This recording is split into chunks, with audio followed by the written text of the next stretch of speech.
Universe Books. Answers about life.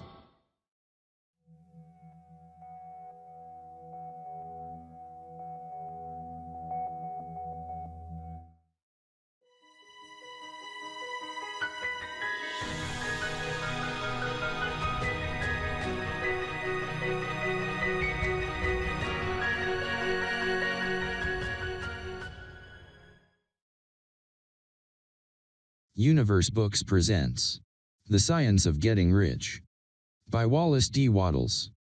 Chapter 9. How to Use the Will. To set about getting rich in a scientific way, you do not try to apply your willpower to anything outside of yourself. You have no right to do so, anyway. It is wrong to apply your will to other men and women, in order to get them to do what you wish done. It is as flagrantly wrong to coerce people by mental power as it is to coerce them by physical power. If compelling people by physical force to do things for you reduces them to slavery, compelling them by mental means accomplishes exactly the same thing.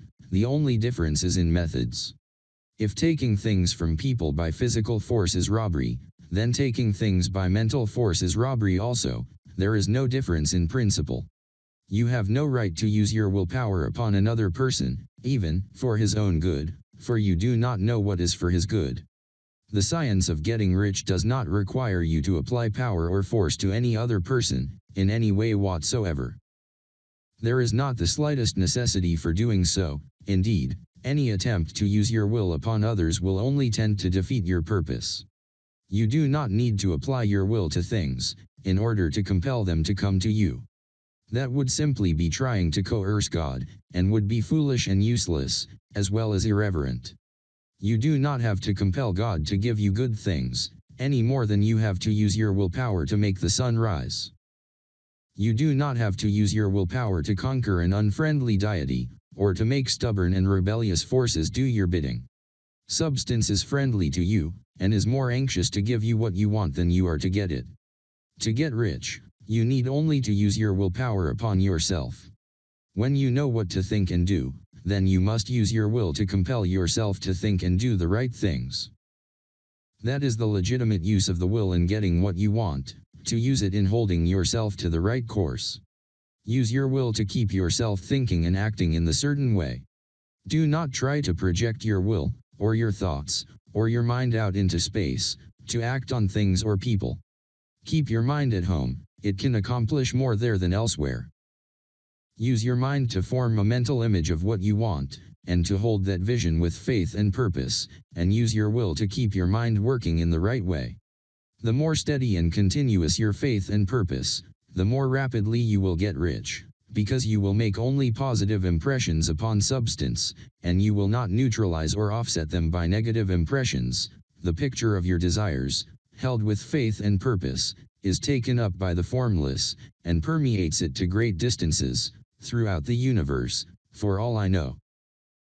As this impression spreads, all things are set moving toward its realization. Every living thing, every inanimate thing, and the things yet uncreated, are stirred toward bringing into being that which you want. All force begins to be exerted in that direction, all things begin to move toward you. The minds of people, everywhere, are influenced toward doing the things necessary to the fulfilling of your desires, and they work for you, unconsciously. But you can check all this by starting a negative impression in the formless substance. Doubt or unbelief is as certain to start a movement away from you as faith and purpose are to start one toward you.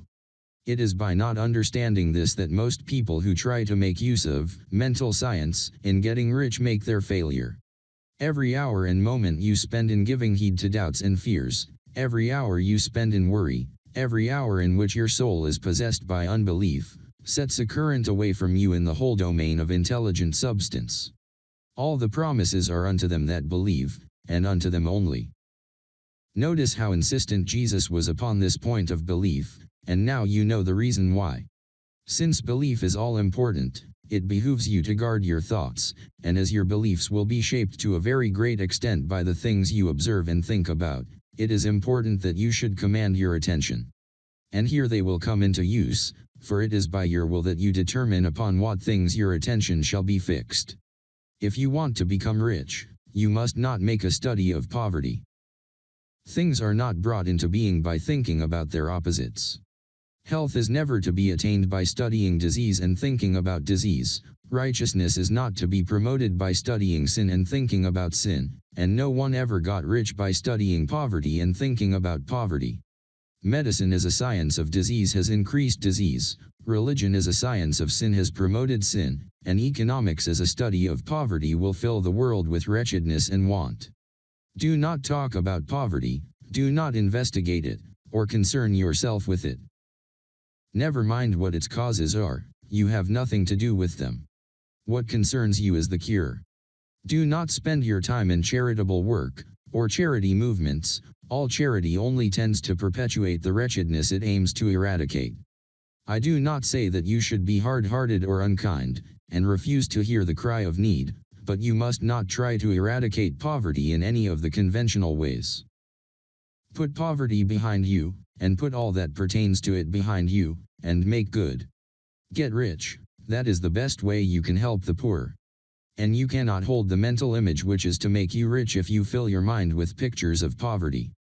Do not read books or papers which give circumstantial accounts of the wretchedness of the tenement dwellers, of the horrors of child labor, and so on. Do not read anything which fills your mind with gloomy images of want and suffering. You cannot help the poor in the least by knowing about these things, and the widespread knowledge of them does not tend at all to do away with poverty. What tends to do away with poverty is not the getting of pictures of poverty into your mind, but getting pictures of wealth into the minds of the poor. You are not deserting the poor in their misery when you refuse to allow your mind to be filled with pictures of that misery. Poverty can be done away with, not by increasing the number of well-to-do people who think about poverty, but by increasing the number of poor people who purpose with faith to get rich. The poor do not need charity, they need inspiration. Charity only sends them a loaf of bread to keep them alive in their wretchedness, or gives them an entertainment to make them forget for an hour or two, but inspiration will cause them to rise out of their misery. If you want to help the poor, demonstrate to them that they can become rich, prove it by getting rich yourself. The only way in which poverty will ever be banished from this world is by getting a large and constantly increasing number of people to practice the teachings of this book. People must be taught to become rich by creation, not by competition. Every man who becomes rich by competition throws down behind him the ladder by which he rises, and keeps others down, but every man who gets rich by creation opens a way for thousands to follow him, and inspires them to do so. You are not showing hardness of heart or an unfeeling disposition when you refuse to pity poverty, read about poverty, or think or talk about it. Use your willpower to keep your mind off the subject of poverty, and to keep it fixed with faith and purpose on the vision of what you want. Well, here we finished this chapter. Continue to listen on next video. Remember to subscribe and activate our notifications, thumb up this video, and help our growth by sharing it.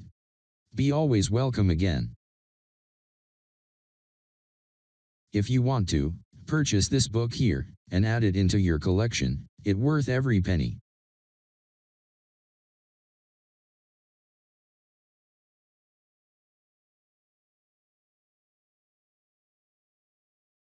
Thank you.